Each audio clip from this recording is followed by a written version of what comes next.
नहाते हैं तो लिबास बदलिएगा, अगर आप पसीने से नहाइएगा तो इतिहास बदलिएगा। आप लोग ये सभी अच्छे से सुने होंगे कि जो जितना मेहनत करता है अपने जीवन में उतनी ही बड़ी सफलता पाता है। इसलिए मेहनत से कभी नहीं घबराना चाहिए, चाहे वो कोई भी क्षेत्र हो, चाहे आप किसान हो, चाहे आप घर में काम करते हो, चाहे गृहिणी हो, या आप स्टूडेंट हो या एम्प्लॉय हो, हर जगह मेहनत शब्द बहुत बड़ा शब्द होता है जो हर जगह लागू होता है। हेलो एवरीवन, मैं राधा कोहली आप सभी को अनु जनरल स्टडी में स्वागत करती हूँ। दोस्तों, आज का मुख्य वीडियो हो सैलरी पर। ठीक है, अब हम लोग का सैलरी स्टार्ट हो चुका है और हर जगह जो हम लोग का बिहार में 45 विभाग है, मुख्यतः 44 विभाग है, इन विभागों में धीरे धीरे सबका सैलरी अब अंतिम है, सबका स्टार्ट हो चुका है। तो आज हम सैलरी पर वीडियो बनाएंगे कि हम लोग का सैलरी कितना प्राप्त हुआ है और आप लोग जब आइएगा तो कितना सैलरी मिल सकता है। ठीक है, आप लोग वीडियो को पूरा देखिए। सरकार हो या केंद्र सरकार हो, लेवल में बांट दिया गया है। सबसे पहले अगर आपका स्टार्ट होता है तो 1800 जो कि लेवल 1 में है, यानी 1800 आपका पे होगा, यानी पहले 1800 रुपया ही मिलेगा और उसमें जो अदर अलाउंस होती है, जैसे कि महंगाई बढ़ गया तो सरकार अलग से भत्ता देती है कि आप महंगाई को कैसे वहां पे आप सरवाइव करिएगा। मेडिकल का अलग से मिलता है, ठीक है।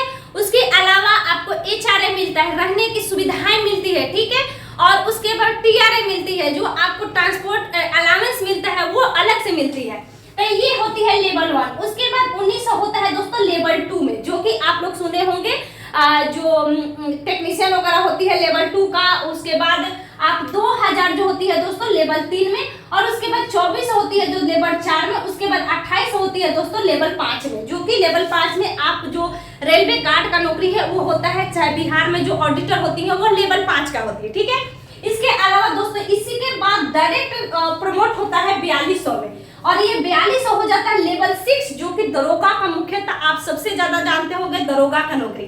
तो ये 4200 है, हमारा होगा 44। अब हम लोग आते हैं दोस्तों 4600, जो अभी हम सचिवालय सहायक का बता रहे हैं आपको, जो ASO है असिस्टेंट सेक्शन ऑफिसर का, वो 4600 में आता है। और इसका जो दोस्तों बेसिक पे होता है वो 44,900 होता है। और वहीं दरोगा में जाइएगा दोस्तों तो 35,400 से स्टार्ट होता है, ठीक है। जो कि आपको प्रत्येक वर्ष 3% जो हमारा ये बेसिक है इसका 3% बढ़ेगा, ठीक है। जो केंद्र सरकार के द्वारा जो अलाउंस दिया जाता है, मतलब जो सिस्टम है वही, मतलब मान लीजिए कि हम अभी ज्वाइन किए तो 2 बार लगता है, 1 जनवरी में लगता है और 1 जुलाई में लगता है, जैसे दोनों है, इसमें 3% बढ़ता जाएगा। खैर आप समझ लीजिए कि बेसिक में हम लोग को बेसिक जो सरकार देती है वो 44,900।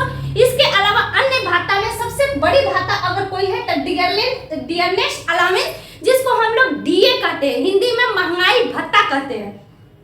तो महंगाई भत्ता दोस्तों 50% हो गया है। पहले हम जब दरोगा ज्वाइन किए थे 50% था, फिर 46% हुआ, अब 50%। समझ रहे, इसका टोटल आधा केंद्र सरकार अभी जस्ट किया, उसी प्रकार बिहार सरकार में भी अधिसूचना आया और यह लागू हो गया, और हो गया है 22,450 रुपया। आप समझ रहे हैं, इसका टोटल आधा, ठीक है। उसके अलावा दोस्तों HRA मिलता है हाउस रेंट अलाउंस, यह अलग अलग निर्धारित होती है। आप ग्रामीण क्षेत्र में रहिएगा तो वहां पे आपको 4% है, इसके अलावा दोस्तों 6% है, उसके अलावा 8% है। जैसे कि हम जमुई में रहते थे दोस्तों, वहां पे 8% है, ठीक है। मुंगेर में 8% है। यह शहर के हिसाब से कैटेगराइज किया हुआ है, ठीक है। आपका जो जिला मिलता है उसके हिसाब से मिलेगा। पटना में सबसे ज्यादा है 16%। ये जब पेमेंट बना था दोस्तों 16% ही है, क्योंकि अब क्या हुआ है कि अब बिहार सरकार इसको 20% कर दी है, ठीक है। दिल्ली में, ठीक है, दिल्ली में 30% है। जो जेड क्लास में, इसमें XYZ कैटेगराइज में बांटा जाता है, जो जेड में होता है उसको 30% मिलता है। तो आप समझिए कि अगर 20% ही है टोटल इसका, तो ये हो जाएगा 9 दूना 18, 4 दूना 8, 1 9 और 4 दूना के 8, यानी 8,980 रुपए आपको अब हम लोग को मिलेगा। पहले मिलता था 7184 रुपए, ठीक है, समझ गए। अलग बिहार सरकार जैसे केंद्र सरकार में आपको मेडिकल के अलग से मिलता है, मेडिकल के लिए अलग से आपको मिलेगा, मतलब आपको कार्ड बन जाएगा, आप अच्छा से इलाज करवा सकते हैं, जितना मिलेगा उसका पैसा मिलता है। तो उसी प्रकार बिहार सरकार प्रत्येक महीना 1000 रुपया मेडिकल अलाउंस देती है, ठीक है। इसके अलावा अन्य भी मेडिकल से है, इसमें मेडिकल से एक अन्य कैटेगराइज बांटा हुआ है, जिसमें हम लोग कहते हैं चिकित्सा क्षतिपूर्ति, ठीक है, यानी मेडिकल रिम्बर्समेंट। इसमें क्या होता है दोस्तों कि आप इलाज पहले करवा लीजिए, ठीक है। अगर आपके राज्य से बाहर जा रहे हैं तो अपने विभाग से अनुमति ले लीजिए, जो आपका क्या है, जो आपको नियुक्ति पदाधिकार है। जैसे कि आप दरोगा में जाइएगा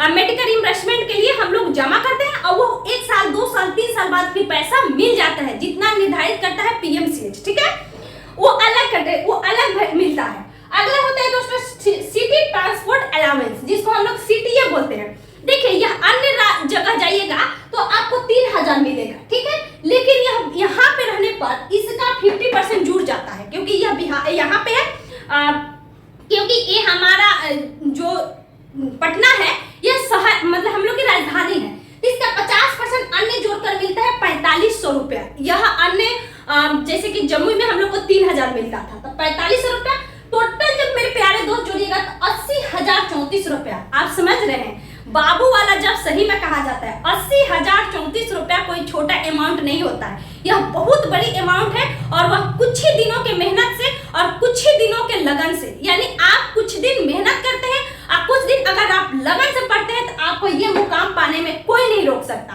आगे दोस्तों आप समझिए कि इतना हम लोग का बनता है, लेकिन हम लोग को मिलता कितना है ये समझिए।